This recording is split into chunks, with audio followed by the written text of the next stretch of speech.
Hello and welcome to a presentation where we will learn more about how to. You might ask yourself, why should I analyze poetry? Why poetry at all? Well, I find that poetry is excellent to deepen our understanding about certain topics and aspects in life. They are perfect for practicing reading between the lines, to understanding what the author is trying to say without actually saying it. And it's a perfect way to appreciate the craftsmanship of poetry, and it also improves our critical thinking. Because I want you to ask yourself, when was the last time you read poetry without someone asking you to do it? I think that school is the perfect way for you to actually explore what poetry is like and to sort of see the beauty of it. Otherwise, it might go undiscovered, and that would be a shame. Throughout this presentation, we will go through these 7 steps when we analyze our poem. So let's get started. First of all, we must read the poem. Now, this might seem a little obvious, but there are different ways to do this. I want you to read your poem several times, both silently and out loud. Because when you read it out loud, you hear the poem more than you just see it. And that actually adds something that makes you feel more when you listen to yourself hearing the words, and when you actually express that with your own words. That's when it really comes to life. So read the poem. And when we do this presentation, we will do it with the poem called Trees by Joyce Kilmer. So I'll read this one out loud so you'll see what it's like.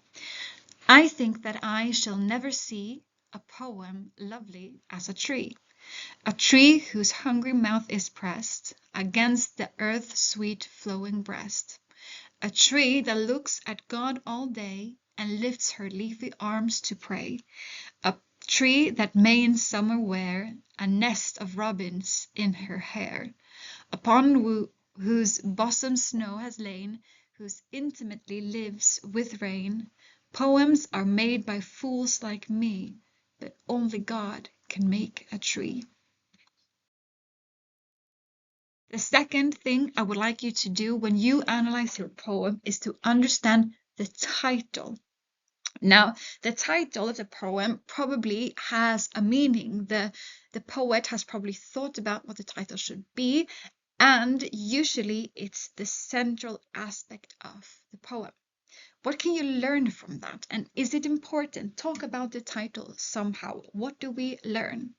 In this poem, the title is A Tree, and the tree is obviously the most central aspect of this poem. Everything is about this tree, how it lives, how it breathes, and what it does, and how it's compared to poems that are also beautiful, but not nearly as beautiful as this tree. And that's why that's the title. Theme that we should identify is the central idea of the poem. Think about, what is it primarily about? In this poem, the central theme is the wonder of nature. When we read this poem, we see that the poet is completely astounded by the beauty of nature and how humans can create things, but we can never compare ourselves to the way that nature is created and how it blooms and blossoms. And that's the real essence of this poem. It never says out loud that that's the actual theme, but we see it between the lines. Okay, this poet is absolutely amazed by the wonder of nature. That's the theme. Step number 4 is to analyze the language. And when I read the poem, I think you noticed that the final word of every row actually rhymed with the next one. We have see with tree, pressed with breast, day and pray, and that creates something, right? That's a rhythmic, that's a rhyme that comes with the poem. So when you analyze your poem, have a look at the language. Does it rhyme? Does it not rhyme? And what does that do with the poem? And notice that this poem's words are all quite simple and soft words. They are not big, they're not glamorous, they're not complex, but they're simple words and they're quite soft. There's a softness in this poem. And that really creates a tone and a mood that we'll talk more about a little later.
Number 6 is to look at the tone and the mood of the poem. We talked a little bit about the language before, and this is sort of the same.